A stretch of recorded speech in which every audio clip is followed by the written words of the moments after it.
do you come to putting in your numbers into the equation of being able to understand if you are below what you should be charging or if you're above and making a profit. And that's really what it comes down to when you are a solo esthetician. Your service menu and prices should reflect the fact that you should be able to cover not only paying yourself, but also cover business expenses. And the way we did it in the class is we broke it down for every 15 minutes. So every 15 minutes, this is the amount of money you have to make in order to cover not only what you need to be paying yourself, but what you need to have income for the business. So I will allow Miss Angela to go in depth because that is her thing. And she did a phenomenal job on it on a Periscope, so you guys can kind of understand that a lot of us are not making enough money to cover our expenses. And we took a basic $25 $25 brow wax. We estimated the time should be 15 minutes. And by the time we added in all of the expenses to do the service, and we actually broke it down, we broke down every single stick, how many sticks you need to use, what the cost of the cotton is, your gloves, the wax, everything we broke down. Most of us are only making $4 or $5 on a $25 brow wax, and that's every 15 minutes. So if you're working out 30 minutes, you're way negative, and you're in the negative as far as being able to cover your expenses for the business. So it was an eye-opener. So tonight's Periscope is really going to be about discussing, are you paying yourself enough hourly? Figure out how much you actually are paying yourself, and then combine it or divide it by the hours, and that's your hourly pay. Happens that we don't have at least 30 clients a week. I don't understand what that means, Tiffany. So when you look at yourself and say, okay, I want to make $25 or $50 an hour. I have to make a certain amount of money every 15 minutes in order to get $50 an hour. Does that make sense? I'm hoping this makes sense. Because if you're commanding $50 an hour, that means that you should be able to bring at least $200 in that hour. And a lot of us do not even have a $200 service. I do. Mine's $250. But so let's challenge you. I'm going to throw out a challenge. So let's say you want to make $15 an hour or $20 an hour. What does that look like? You're going to pay yourself on Friday, right? What does that look like for you? Can you afford to take that amount of money out, literally out of your business checking account, and hold it for yourself? Can you afford to do that? And if you can't afford to do that, let's look at how much you're charging for your services. Let's look at how you're scheduling your services. But the reality is that a lot of us, even though we work for ourselves and we say that we're charging $25 and we think we're charging $25, we're really only making $7 or $6 on that service. And that's why it's important when you look at your service menu and you start to understand that I want to be able to make $40 or $50 an hour. I have to be able to not only book in a certain way to make sure I get that amount of income in an hour, I also have to charge enough to cover paying myself and the business expenses. And that is the biggest challenge with a lot of you guys, is understanding that the business expenses don't change. We pay rent, we pay phone bills, we pay internet bills, we pay all of this stuff that is your business. In order for it to run, you have to pay those bills. Then we also have to pay ourselves. Cost per service is very important when it comes to you as a solo SD or even as a business owner. How much are you paying to offer that service?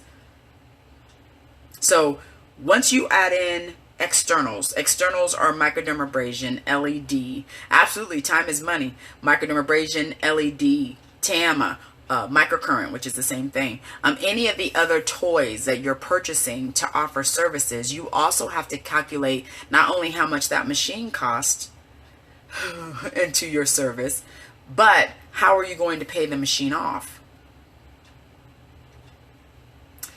It's an eye-opener. Right now, most of us are living every single day wondering if someone's going to no-show, wondering if someone's not going to pay, or someone's not going to show up, or they're going to cancel and reschedule because we were so dependent on that certain amount of money for that day. And when you look at the bigger picture, and I'm going to have to hurt some of y'all, is that you caused the drama yourself. It did not come to you. You caused it because you did not ask for what you needed.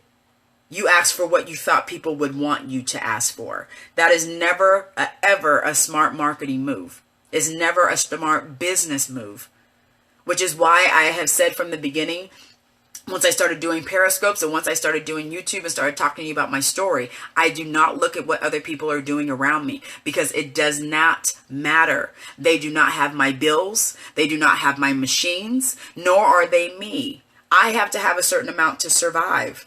So in order for me to survive, I have to pay myself. So in order for me to pay myself, I have to be able to command the amount of money that I get to not only cover what I need to survive, but to cover so the business survives.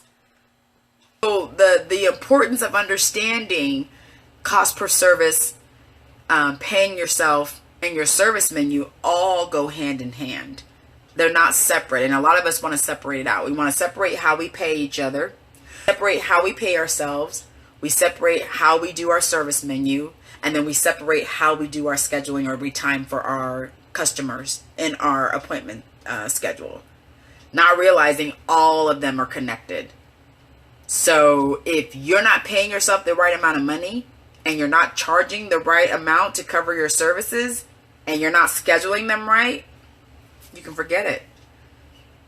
It will never work. They all have to gel and work together. Your scheduling has to be exact, and the price of your service has to cover the price that you need to make. That's it. That's all.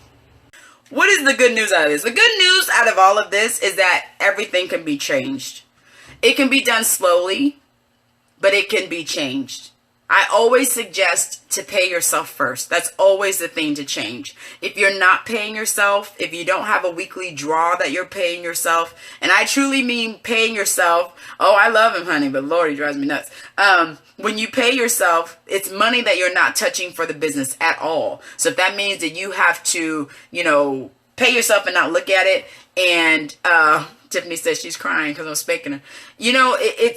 It's hard when you don't have this information and you put things in place that you think are going to help and that's what's going to make you successful. And then you realize and you get kind of an eye-opener because it's actually a hindrance. I understand. And I've told you a lot of my mistakes that I've made in my business was because I did not sit down truly and understand cost per service, how to pay myself. But I already knew how to book myself. Now, booking myself was never an issue. I always worked hard. I always had 2 rooms. I worked back to back. That was never an issue.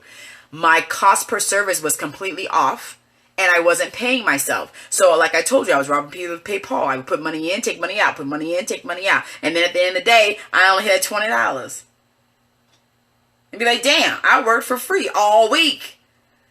So you can change it. It can be changed. Again, I would say the one thing you can change right away, right now, is how you schedule your clients. That can be immediately.